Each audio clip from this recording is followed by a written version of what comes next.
तिलिस्माती कहानियों में ऐसे शहरों की कहानियां आम मिलती हैं जिन्हें किसी जादूगर ने अपने जादू के जोर से काबू कर रखा हो और फिर अपनी मर्जी और मंशा के मुताबिक उस शहर के मामलात चला रहा हो। पाकिस्तान के शहर और दारुल हुकूमत इस्लामाबाद पर कभी कभी ऐसे ही किसी आसेब ज़दा शहर का गुमान होने लगता है। यूं महसूस होता है जैसे उस शहर के अहम तरीन बासियों से अक्लो होश छीन ली गई हो और ये लोग किसी जादू के असर से ऐसे फैसले करते जा रहे हों जो खुद अपने ही मफादात के खिलाफ हों और उनकी अपनी नस्ल और आइंदा आने वाली नस्लों के लिए तबाह कुन हो सकते हैं। इस्लामाबाद इस मुल्क के अरबाबे हल व अक्द का ठिकाना है और यहीं से पूरे मुल्क की सियाहत, मईशत, दिफा और बैनुल अक़वामी ताल्लुकात कंट्रोल किए जाते हैं। कहा जाता है कि ये मुल्क 1973 से एक आइन के तहत चलाया जा रहा है। इस आइन को 2 दफा तवील मुद्दत के लिए जनरल ज़ियाउल हक और जनरल मुशर्रफ ने मुअत्तल किए रखा। इन दोनों डिक्टेटरों का दावा था कि हमने तो सिर्फ इसकी चंद शिकों को ही मुअत्तल किया है, जबकि अदालतें, इंतजामिया, फौज, मईशत, वजारत खारजा वगैरह सब बहसन व खूबी चल रहे हैं। यहाँ तक कि ज़ियाउल हक ने 1985 में अपने बनाए हुए इलेक्शन कमीशन और उसके सरबराह जस्टिस एस.ए. नुसरत की सरबराही में और मुशर्रफ ने जस्टिस ए.क्यू. चौधरी की निगरानी में इलेक्शन भी करवाए, जिनके नतीजे में असम्बलियां भी वजूद में आईं और उन्होंने भरपूर कानून साजी भी की। ज़ियाउल हक के इलेक्शन तो सियासी पार्टियों की छतरी के बगैर हुए, लेकिन जैसे ही असम्बली वजूद में आई तो अरकान असम्बली ने पाकिस्तान की खालिक जमात मुस्लिम लीग का लिबादा ओढ़ लिया। उस असम्बली और खुसूसन उसके वज़ीर आज़म जुनेजो को सर उठाकर चलने की सजा ये मिली कि असम्बली ही तोड़ दी गई और मोहम्मद खान जुनेजो को घर भिजवा दिया गया। लेकिन चंद माह बाद ज़ियाउल हक एक तैयारे के हादसे में बहावलपुर की सरजमीन पर दायमी अजल को लब्बैक कह गया। मुशर्रफ की बनाई हुई पहली असम्बली सियासी जमातों पर मुश्तमिल थी, लेकिन ये तमाम जमातें उनके ही मफादात का बराह रास्त या बिलवास्ता तहफ़्फ़ुज़ करती रहीं।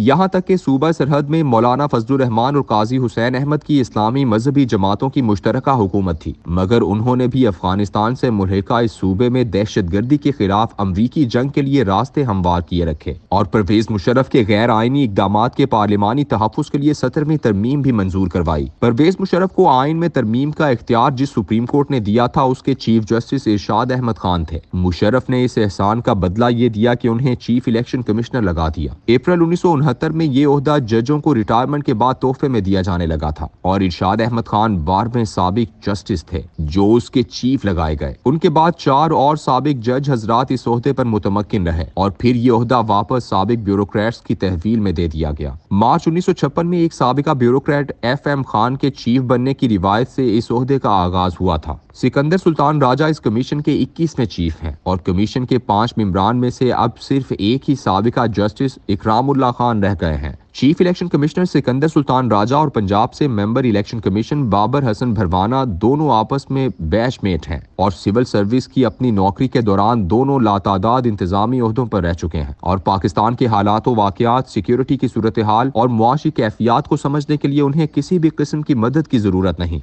आइन में दिए गए इख्तियारात और गुज़श्ता तजरिबाती बसीरत की बुनियाद पर वो खुद ही अंदाजा लगा सकते हैं कि पाकिस्तान के मुल्की हालात क्या इस काबिल हैं कि इलेक्शन करवाए जाएं या नहीं। ये दोनों हजरात इस बात से भी बखूबी आगाह हैं कि इस वक्त पाकिस्तान की मुआशी हालात कैसे हैं और किसी भी हुकूमत के लिए इलेक्शनों के लिए चंद अरब रुपए निकालना कभी भी इतना मुश्किल नहीं होता। अव्वल तो हर मरकजी और सूबाई फाइनेंस सेक्रेटरी ने अरबों रुपए ऐसी मद्दात में छुपा कर रखे होते हैं जिन्हें फाइनेंस की जबान में कुशन्स कहा जाता है। ये अरबों रुपए फाइनेंस सेक्रेटरी जरूरत पड़ने पर वजीर आजम या वजीर आला को उनकी मनपसंद स्कीमों जैसे लैपटॉप या सस्ता आटा वगैरह के लिए एकदम निकाल कर दे सकता है और हमेशा देता रहा है। अगर इन मद्दात में मौजूद रकम खत्म भी हो चुकी हो तो खसारे की सरमायाकारी के जरिए जब और जिस वक्त चाहे और जितनी रकम चाहे मुहैया की जा सकती है। ऐसे में आइन में दिए गए वसी इख्तियार के तहत इलेक्शन कमीशन को सिर्फ एक हुक्मनामा जारी करना है कि इतना सरमाया फराहम किया जाए और इतने अफराद सिक्योरिटी के लिए मुहैया किए जाएं। लेकिन यूं लगता है कि इलेक्शन कमीशन पर किसी आसेब का साया मुसल्लत था कि जिसने इससे अपने तजर्बे और इख्तियार के मुताबिक सोचने, समझने और अमल करने की सलाहियत ही छीन ली थी। एक आसेब ज़दा शख्स की तरह कभी वो कहते रहे कि हमें तो इलेक्शनों की तारीख देने का कोई इख्तियार नहीं और फिर अचानक खुद ही तवील गौर व खौज के बाद 8 अक्टूबर की तारीख दे दी। कहा जाता है कि आसेब में इंसान से अक्लो होश छिन जाते हैं।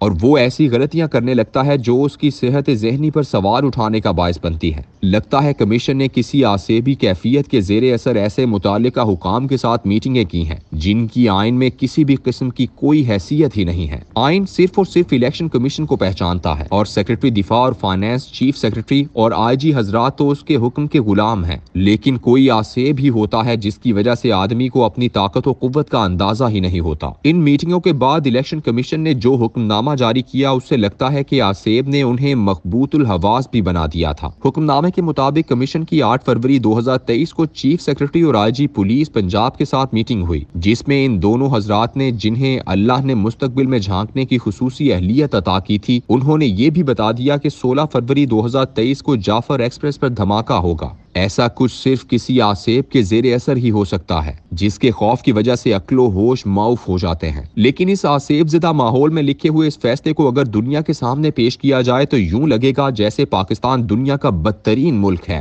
جہاں نہ کسی کے پاس کھانے کو کچھ ہے اور نہ اس کے عوام رات کو چین کی نیند سو سکتے ہیں۔ ایسا تو شاید افریقہ کے کسی تشدد زدہ ملک پہ بھی نہ ہوتا ہو، لیکن پاکستان کے الیکشن کمیشن کے مطابق پاکستان میں سانس لینا تک مشکل ہو چکا ہے۔ وہ ملک جس میں روزانہ 22 کروڑ لوگ صبح اٹھتے ہیں، زندگی گزارتے ہیں، سو جاتے ہیں اور اگلی صبح یہ 22 کروڑ پھر اٹھ جاتے ہیں، ایسے ملک میں ایسی باتیں کوئی آسیب زدہ ہی کر سکتا ہے۔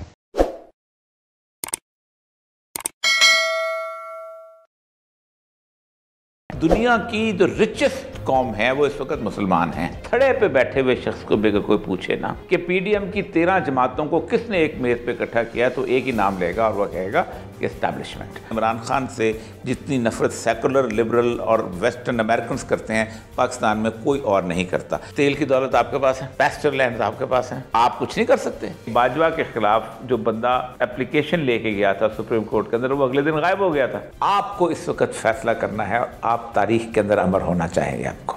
آئین آپ سے یہ نہیں کہتا کہ آپ بجلی کی قیمتیں بڑھاؤ، یہ نہیں کہتا گیس کی قیمتیں بڑھاؤ، تو وہ کہتا ہے اتنے پیسے اکٹھے کرو تاکہ تم اپنا قرض اتار سکو۔ پاکستان کی اسٹیبلشمنٹ کی سوچ اور انٹرنیشنل سبڈیشن کی سوچ آپس میں مل چکی ہے۔ عمران خان بہتر اس لیے نہیں تھا کہ عمران خان جو ہے پریڈکٹیبل نہیں ہے۔ نواز شریف کتنا بھی سیکولر ہو جائے، نواز شریف کا امیج سیکولر والا نہیں ہے۔ پاکستان میں ہمیشہ جمہوریت خطرے میں ہوتی تھی، لیکن پہلی دفعہ اسٹیبلشمنٹ خطرے میں۔ مریم نواز نے لانچ کیا باقاعدہ مفتاح اسماعیل کے خلاف، کس کو؟ اسحاق ڈار کو۔ آپ کو اس ملک کے اندر کھلواڑ کرنے کی سزا ملنے والی ہے۔ اس قوم نے اٹھ کر یہ ثابت کیا 75 سالوں کی ذلت اور رسوائی کا داغ دھونے نکلے۔